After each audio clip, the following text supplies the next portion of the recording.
l'orientation scolaire, je souhaite te parler d'abord du but de l'école aujourd'hui ou de nos jours. De nos jours, vraiment, actuellement, contrairement à avant où on fréquentait pour avoir des diplômes, vraiment pour la diplômite, avoir beaucoup de diplômes, et ces diplômes nous procuraient un certain prestige.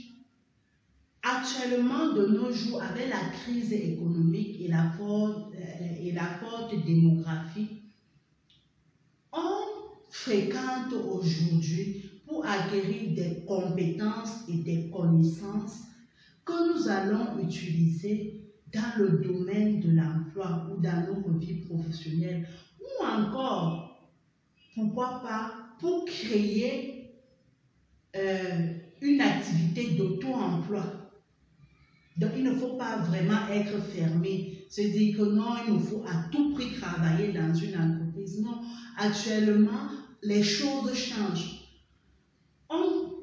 Tu peux travailler dans une entreprise, mais également tu peux créer des activités d'auto-emploi et être toi-même ton propre employeur en fait. Donc, l'école est là pour nous aider à acquérir des connaissances et des compétences qui nous aideront à atteindre ces objectifs. Donc, de manière simple, on fréquente aujourd'hui pour travailler. On fréquente aujourd'hui pour travailler. Par rapport à ces objectifs de l'école, on se rend compte que nos sociétés actuellement sont en échec. Nos systèmes éducatifs sont malheureusement en échec parce que dans nos sociétés, le taux de chômage des jeunes augmente de jour en jour. Ça veut dire qu'on a dans nos sociétés plusieurs jeunes qui ont des masters, qui ont des bonnes formations, mais qui ne travaillent pas, qui n'ont pas des compétences qui leur permettent qu'ils peuvent mettre en pratique dans le milieu professionnel ou alors pour créer une activité d'auto-emploi. Je pense vraiment pour moi que l'une des causes de ce problème, c'est vraiment le fait ou la négligence de l'orientation scolaire dans nos systèmes éducatifs. Parce qu'on rencontre, comme je le disais tout à l'heure, plusieurs jeunes qui ont des masters, qui ont parfois même des doctorats, mais qui, une fois qu'ils sont devant un recruteur, on leur demande qu'est-ce qu'ils peuvent faire, ils sont incapables de le dire. Ils ont beaucoup de diplômes, beaucoup de connaissances théoriques, mais sur le milieu du travail, ces connaissances-là ne peuvent pas être utilisées. On observe également qu'il y a des jeunes qui vont jusqu'en classe de terminale sans savoir vraiment quelle est la filière qu'ils souhaitent faire plus tard. Quel est le métier qu'ils souhaitent exercer plus tard? Qu'est-ce qu'ils veulent faire de leur vie professionnelle plus tard? Et dans ce cas-là, je ne vais pas vous mentir que moi-même j'étais dans cette situation. Je pense jusqu'en classe de terminale, je ne savais pas ce que je voulais faire. Je fréquentais vraiment pour fréquenter, il me fallait aller en classe supérieure et c'est ce sur quoi, en fait, je mettais toute mon énergie, passer en classe supérieure d'année en année. Après mon bac, je ne savais pas vraiment quoi faire. C'est comme ça que, avec les conseils de mes proches, il m'a été demandé de faire un concours étatique parce que selon la conception de ma famille, c'est ça qui me permettrait d'avoir un concours étatique, permettait d'avoir un salaire stable, que l'on peut avoir régulièrement, sans souci, sans réel challenge en fait. Et c'est comme ça qu'après le bac, il m'a été demandé par mes parents de faire le concours de l'école normale pour être plus tard enseignante. enseignante. Bon, là, à ce niveau, j'ai choisi l'option, j'ai dit, moi, j'aime la chimie et tout, donc moi, je vais faire les sciences physiques. Mais vraiment, quand j'allais faire ce concours et quand je réussissais à ce concours, je n'ai jamais rêvé d'être enseignante. J'y allais vraiment comme ça, dans le but, comme je disais, de réussir sur le plan social dans mon pays, mais également d'avoir un salaire stable. Dieu merci vraiment, je le remercie pour ça. Dieu merci. Ce choix après, quand je suis entrée à l'école normale comme étudiante, j'ai commencé à aimer le métier. J'ai commencé à aimer l'enseignement et je t'avouerai qu'aujourd'hui, je ne peux pas faire autre chose que ça. C'est devenu une passion. Je suis passionnée par l'enseignement. Je suis passionnée par ce désir de transmettre. Et je pense que c'est pour cela également que l'on peut se retrouver sur cette chaîne Ipatacho. C'est cette passion de l'enseignement, c'est cette passion de transmettre en fait, qui tous les jours brûle en moi. Et je ne peux rien faire d'autre que ça. Mais autour de moi, plusieurs personnes n'ont pas eu vraiment la même chance.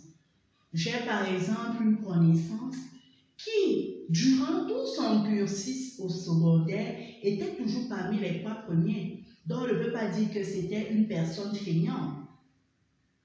Et arrivée à l'université, la personne ne savait pas quelle filière faire. C'est comme ça que la personne a débuté à l'université, a commencé à faire la filière sciences pendant 3 ans. Après, voyant que ça ne sied pas vraiment avec ce qu'elle attendait, cette personne allait faire la filière sciences économie pendant 3 ans.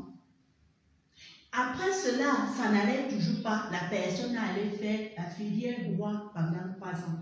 Donc vous voyez que cette personne a fait 9 ans à l'université pour avoir une licence en droit. Mais là, le calvaire n'est pas fini. Ça fait exactement 5 ans que cette personne, brillante, aussi brillante soit-elle, est au chômage. Parce qu'à chaque fois que l'on fait des concours, généralement, on ne cherche pas trop des gens dans la filière droit ou qui ont ces compétences. Et quand même c'est le cas, ils sont peut-être 3000 ou parfois même 5000 pour un seul poste. Donc, c'est vraiment difficile de s'insérer pour cette personne, alors que cette personne était brillante, mais elle se retrouve en train de chômer.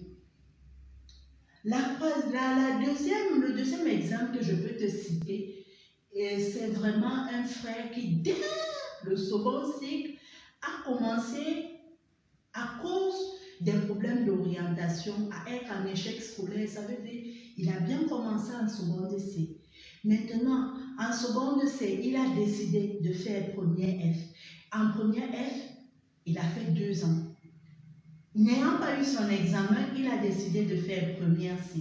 Première C, il a fait 1 année. Il se retrouve en terminale.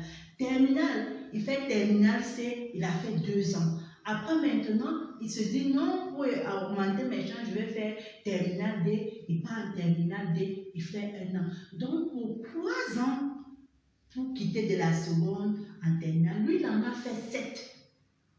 Mais son calvaire aussi ne s'est pas arrêté là. À l'université, il a bien commencé pour suivre en électricité.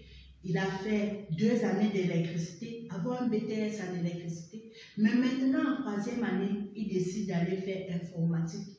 Informatique, là-bas, il fait 1 an, 2 ans. Heureusement qu'il y a eu des conseils des personnes autour de lui, de la famille, qui ont permis à ce que on puisse lui dire que mais tu excelles en électricité, pourquoi changer?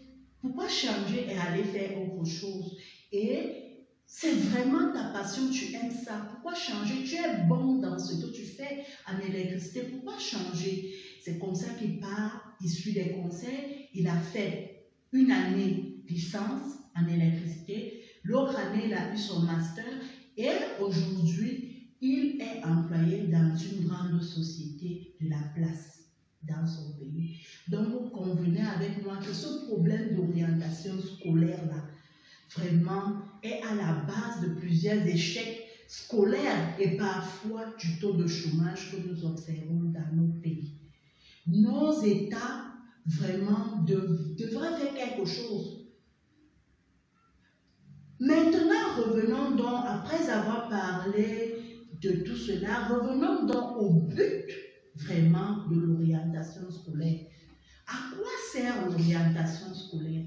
L'orientation scolaire, en fait, c'est une matière qui te permet à toi de concevoir et de planifier ton plan de vie scolaire et professionnel que tu auras.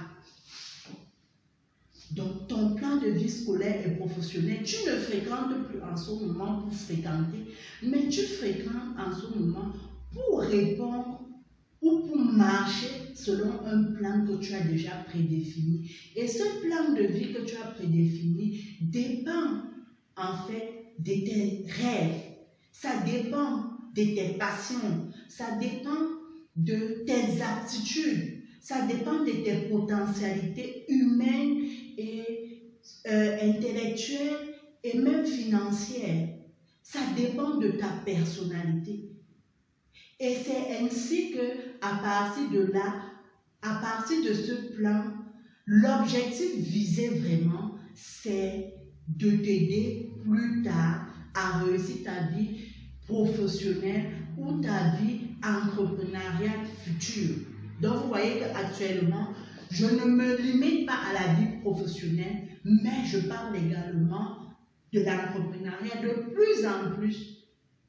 Il ne faut pas être fermé. Il faut se dire que si on a un problème ou on n'arrive pas à s'insérer dans une entreprise, on est assez intelligent et on dispose des compétences pour créer une activité entrepreneuriale.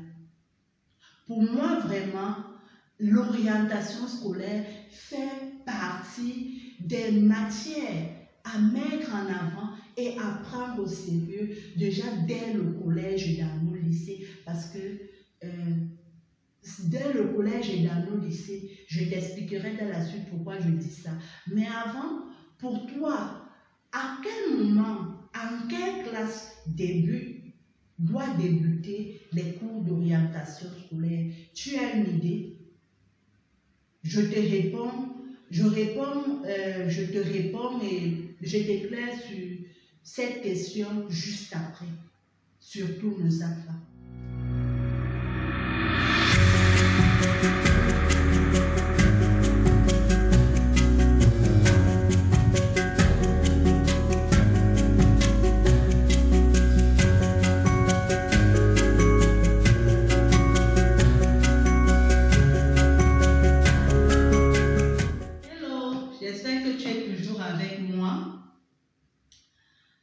Contrairement vraiment à ce qui est pensé dans notre société, l'orientation scolaire ne débute pas en troisième ou alors après le bac, comme c'est fait dans plusieurs pays.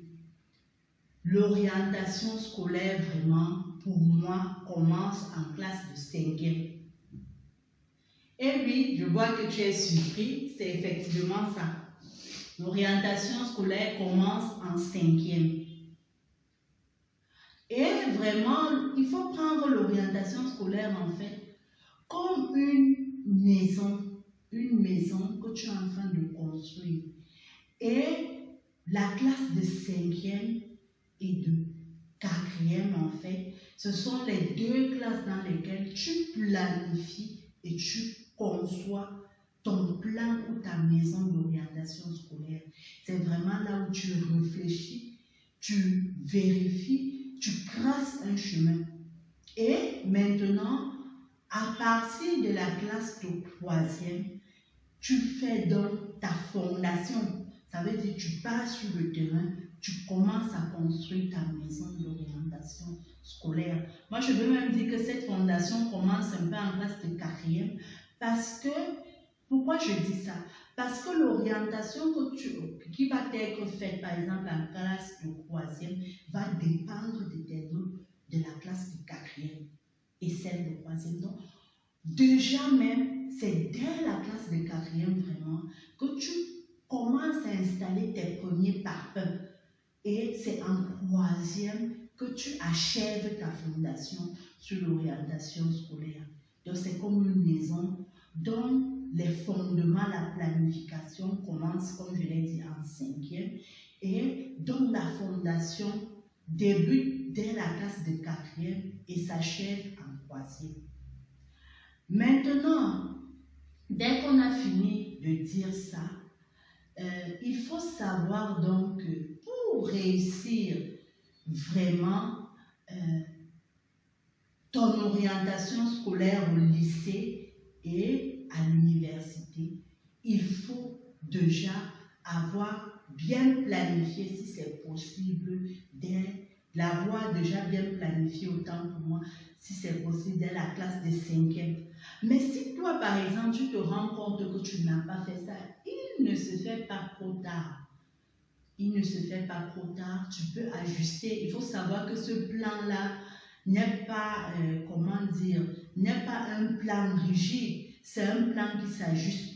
Donc si par exemple, aujourd'hui, tu te rends compte que tu es en terminale, mais que tu n'as pas fait ça, bon, c'est déjà entamé, mais il ne se fait pas trop tard. Tu peux te poser actuellement pour vraiment réfléchir et planifier ton plan d'orientation scolaire. J'espère que j'ai...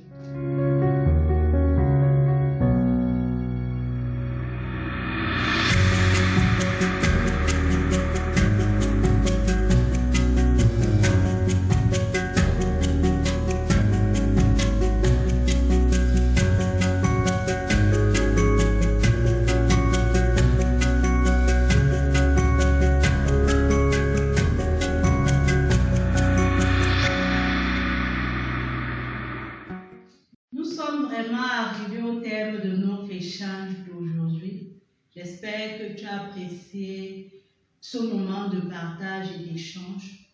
Moi, j'ai vraiment apprécié passer ce moment avec toi. Et vraiment, j'espère qu'on se retrouvera pour une prochaine aventure. Si tu as apprécié cette vidéo et que vraiment tu souhaites avoir plus de connaissances dans le domaine de l'orientation scolaire, je te propose de regarder et de t'abonner sur la chaîne Ifatachou, où là-bas également, régulièrement, je ferai plusieurs vidéos dans ce domaine-là. Maintenant, si tu veux un suivi personnalisé, si tu veux un suivi individuel, je te propose de me retrouver sur la plateforme Ifatachou et également là-bas, je serai entièrement à ta disposition pour t'accompagner, pour t'aider et pour te conseiller sur comment faire ou comment créer ou comment concevoir et planifier ton plan de vie scolaire et professionnel. Je t'attends vraiment et n'hésite pas, je suis là, je suis entièrement disponible pour être avec toi et t'accompagner. Si tu as aimé la vidéo, n'hésite pas à la liker, n'hésite pas à la partager et surtout n'hésite pas à t'abonner à notre chaîne comme je te l'ai dit plus haut. On se retrouve vraiment pour une prochaine aventure. D'ici là, porte-toi bien, reste connecté et que Dieu te bénisse.